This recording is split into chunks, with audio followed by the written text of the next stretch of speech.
no início, né, como requisito básico para a conclusão do curso de Engenharia de Agricultura. Estamos aqui uma defesa de TCC pública, né, então tem acesso para todos vocês. Vocês vão fazer aí as assinaturas da presença para poder fazer a declaração de vocês que vale como atividades complementares, certo? Então, Vinícius, aqui o procedimento ocorre da seguinte forma, né? A gente passa a palavra para você, você tem 30 minutos, mas intolerância para mais e para menos, aí vai depender muito da questão do desenrolar da apresentação, do conteúdo também. Após a sua apresentação, passa a palavra para a banca fazer as considerações, as correções que sugerirem, e aí a gente pede para todo mundo se ausentar, para que a gente feche a nota, e aí a gente chama vocês de novo para fazer a questão da nota final. Certo? Então é bem simples. Possivelmente você já passou algumas vezes aí no seminário e tal, então vai na mesma linha, o trabalho foi você que fez, com certeza terá a máxima de segurança aí de apresentar de uma forma show. Beleza? Estamos aí? Então vamos sentar aqui, pessoal. Vocês não podem fazer nenhum tipo de intervenção, certo? Durante a apresentação. É só a banca que pode fazer quando finalizar, aí fazer algumas perguntas, algumas colocações, mas basicamente é o momento aí só da defesa do Vinícius. Tranquilo? Vamos lá. Vinícius, não tira aí, Marcelo, só sentar aqui. Pode começar? Pode passar, Léo. Boa tarde, pessoal. A quem, caso alguém aqui não me conheça, sou Marcos Vinícius. Venho aqui defender publicamente meu trabalho como professor de curso, intitulado como sendo um armazenado na sudorose e a sua relação com a qualidade da água no sistema de transferência hídrica Oroz-Feiticeiro. Trabalho este orientado pelo professor Dr. Leonardo Freire Albuquerque e orientado pela professora doutora Daiane Andrade Lima. Bem, o Nordeste brasileiro ele é caracterizado por possuir um clima semiárido, clima quente e seco. E esse clima semiárido acontece que pode ocasionar alguns períodos de estiagem, períodos de seca, com baixas pluviosidades e, consequentemente, uma escassez hídrica.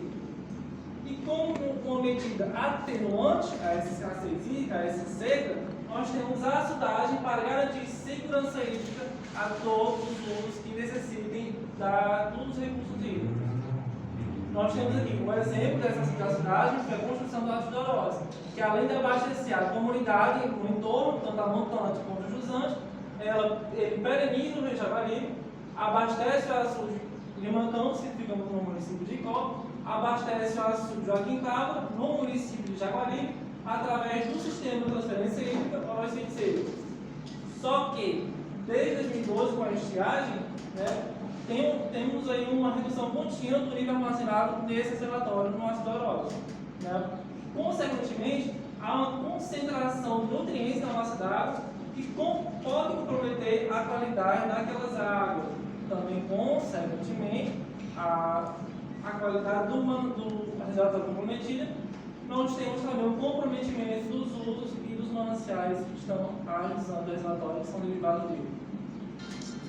A partir disso, nós temos o seguinte objetivo: verificar a influência da variação do volume de água armazenada na Sudorose sobre a qualidade da água do sistema de transferência hídrica Oroz-Feiticeiro no período de 2012 até 2022. E a partir disso, nós vamos caracterizar a qualidade da água do sistema de transferência hídrica Oroz-Feiticeiro, comparar esses resultados com os padrões definidos na Resolução número 357/2005 para águas doces de classe 2 e associar o nível da água da Sudorose com a qualidade da água do sistema de transferência hídrica Oroz-Feiticeiro. A água é um recurso que todos nós precisamos, seja lá para que a atividade for. É um recurso essencial para a nossa vida e também para o equilíbrio da nossa biosfera. A água é distribuída no nosso planeta, sendo que 97% dessa água ela é relativa à água salgada e apenas 3% é a água doce. E aqui, dessa água doce, apenas 10% é aproveitado para nós.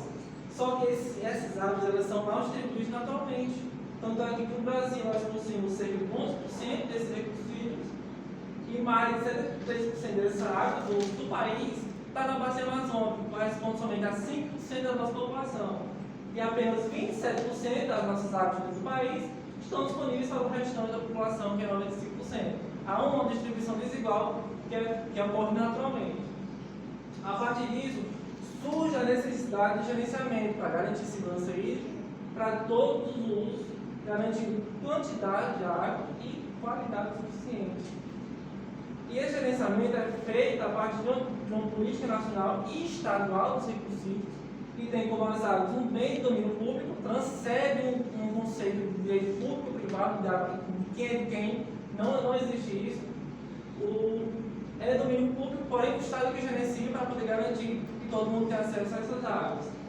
Esse sistema é caracterizado por ser integrado, conta com todo o ciclo da água, tanto quantidade quanto qualidade, é descentralizado porque as decisões, né, de alocação negociada, de cobrança e afins, são feitas nas próprias bacias hidrográficas, com comitês próprios. E esses comitês, eles são participativos, porque contam com a participação do governo, dos usuários e da sociedade civil. E de forma a garantir que essa política ela seja de fato implementada, nós temos os instrumentos de gestão, que determinados tanto pela política nacional quanto a estadual. Na estadual, no artigo 5º, nós temos os instrumentos de gestão, que é o TOC, a cobrança, os planos de recursos hídricos, o fundo estadual, o sistema de informações de recursos hídricos, o enquadramento dos corpos de água em classe, de acordo com os estudos preponderantes, e a fiscalização dos recursos hídricos. A gente tem que ter noção que não importa se nós temos água com quantidade suficiente, mas não temos qualidade. E para garantir essa qualidade, justamente existe esse instrumento que é o enquadramento dos corpos de água. E esse enquadramento tem o intuito de garantir às águas qualidade correspondente aos seus usos mais exigentes e, através de implementação de ações permanentes, diminuir o custeio de ações de combate à poluição hídrica. E essas águas elas são determinados padrões de qualidade que cada classe corresponde a cada uso. E para as águas doces, para as águas superficiais, nós temos a resolução CONAMA número 357/2005, que vai determinar esses padrões. Esse é o esquema de enquadramento: águas com qualidades excelentes para os usos mais exigentes. Classe especial vai decaindo classe 1, classe 2, 3 e 4. No que vai decaindo aqui, os usos serão menos exigentes, consequentemente, não há uma necessidade de uma qualidade de água melhor. Então, aqui na classe 4 só se enquadra basicamente dois usos, que é navegação e harmonia paisagística. E dentro da resolução, quando não existe um corpo hídrico que tem um enquadramento definido, essa resolução ela diz que, enquanto não aprovados os respectivos enquadramentos, as águas doces serão classificadas como classe 2, exceto se as condições atuais forem melhores, para determinar se ela vai ser de classe 1 ou então classe especial. Mas sempre, quando não houver uma classificação oficial, aquele corpo hídrico é determinado como classe 2. E os corpos hídricos, eles são dinâmicos, existe uma dinâmica interna e as influências externas sobre ele. Começando aqui pelo uso e ocupação desordenado dentro da bacia hidrográfica. Esse crescimento populacional em torno dos mananciais vai gerar uma influência antrópica por uso indevido e inadequado desses corpos hídricos. Vai poder causar aí um desequilíbrio físico, químico e biológico dessas águas, acarretando um processo de eutrofização dos corpos de água dentro dos reservatórios, dos mananciais, àqueles que correspondem.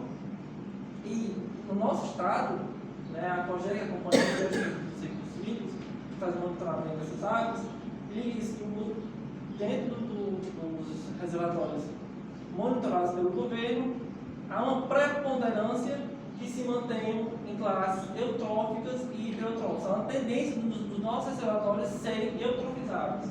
E a partir disso, se surge a necessidade de monitoramento para a identificação das áreas que serão prioridade para o controle de poluição e adequação aos usos do devido enquadramento a qual ele foi classificado. O presente trabalho ele foi desenvolvido dentro de uma área que compreende a subbacia hidrográfica do Alto Jaguaribe, que é onde estão as fluorões, a captação das águas, e a subbacia hidrográfica do Médio Jaguaribe, que é o destino desse sistema de transferência hídrica. Aqui os dados avaliados foram coletados a partir desses três pontos aqui, ponto coleta 1, ponto 2 e ponto 3, respectivamente no começo do canal, no meio e no fim. Os dados obtidos, no caso da série histórica da qualidade de água, foi através da Companhia de Gestão dos Recursos Hídricos do Ceará. Foi solicitado junto ao portal da Ouvidoria e Controladoria Geral do Estado. E a série histórica de volumes armazenados foi coletada através do portal Hidrológico do Ceará, que é um site aberto a público. Os parâmetros aqui avaliados foram alcalinidade, dureza, força, nitrogênio total, coliformes termotolerantes, pH, demanda bioquímica de oxigênio, oxigênio dissolvido, turbidez, sólidos dissolvidos totais e sulfatos, totalizando 11 parâmetros. Os dados foram tratados da seguinte forma: para a caracterização do comportamento dos trechos durante a série histórica, foram utilizados os dados brutos em gráficos, um para cada parâmetro. E para fazer a associação entre a variação da qualidade de água e a variação do volume do reservatório, foi usada uma média aritmética do canal inteiro e associados ao volume registrado na respectiva data daquela campanha avaliada. Para isso, para fazer essa análise, foi uma análise de regressão com ajustamento em curvas, a que mais se adequa ao comportamento daquele parâmetro. Isso tudo foi feito para um software aberto e o Estado 5.0. Assim, nós fomos obtidos esses seguintes resultados. Para a alcalinidade total, em 70,96% dos casos, o ponto de coleta 3 tinha uma alcalinidade menor do que o ponto de coleta 1. O que nos dá a entender que essa alcalinidade ela vai reduzindo ao longo dos trechos. Nós temos também os valores elevados da alcalinidade quando correspondente aos menores volumes, e essa diminuição gradativa da concentração da alcalinidade total, ela pode ser explicada devido ao consumo para a oxidação das frações do nitrogênio. A análise de regressão gerou uma curva de regressão logarítmica que mostrou que 47,49% dos casos de variação da alcalinidade total estava relacionada à variação do volume armazenado no ácido hidróxido. Isso é uma relação inversa, no que o volume vai decaindo, a concentração da alcalinidade, em 47,49% dos casos, tende a aumentar. A dureza total se manteve estável durante a série histórica em dureza moderada, em 64,5% dos casos. Trecho do ponto 3 tinha uma dureza maior do que o ponto 1, e isso nos leva a sugerir que há uma influência das paredes do canal de São Pedro de cimento com a interação entre o cimento e a água. A análise de regressão mostrou uma curva logarítmica em que 19,42% dos casos de variação da dureza total estavam associadas à variação do volume armazenado, em uma relação negativa também, porque à medida que o volume vai diminuindo, esse percentual aqui das variações vai aumentando a concentração. Para o fósforo total, em 66,1% dos casos, o ponto 1 tinha uma quantidade de fósforo total maior do que o ponto 3, ou seja, que nos leva ao seguinte percentual de que 27,27% dos casos, o ponto 1 é maior do que o ponto 3, isso aqui vai dividir a forma dos termos e vai caracterizando uma diminuição gradativa ao longo dos trechos. Em 45% dos casos, pelo menos um dos pontos estava fora do parâmetro da resolução do planão, parágrafo 12, classe 2, em ambientes lógicos, que é de 0,1 micrograma por litro. E essas concentrações maiores coincidiram quando o volume estava abaixo de 50%, isso foi o reservatório. A análise de regressão gerou uma curva de regressão logarítmica, onde 46,48% dos casos de variação na concentração de fósforo total estava associado à variação do volume armazenado no ácido hidróxido. Isso é uma relação também negativa, porque na medida que o volume vai decaindo, a concentração de fósforo tende a aumentar. Para o nitrogênio total, em 70% dos casos, o ponto 1 tinha uma quantidade de nitrogênio maior do que o ponto 3, o que indica um decréscimo também ao longo dos trechos. Quando o volume do reservatório se encontra abaixo de 5%, há uma tendência da concentração de nitrogênio a se manter maior ou igual a 1 mg por litro. E em 23% dos casos, a relação entre os pontos 0 e ponto 3 tinha uma concentração maior do que o ponto 1, ponto 1, concentração menor do que o ponto 2. A análise em inversão mostrou uma tendência linear em que 60,91% dos casos de variação dessa concentração de nitrogênio total estava associada à variação do volume armazenado no ácido aeróbico. O pH, em 74,2% dos casos, ponto 3, tinha um pH maior do que ponto 1, vindo que era um líquido de aumento ao longo dos trechos da água. E em 92% dos casos está dentro do padrão de resolução do monômetro de 5 séries, que é de 6 a 9. Somente 2%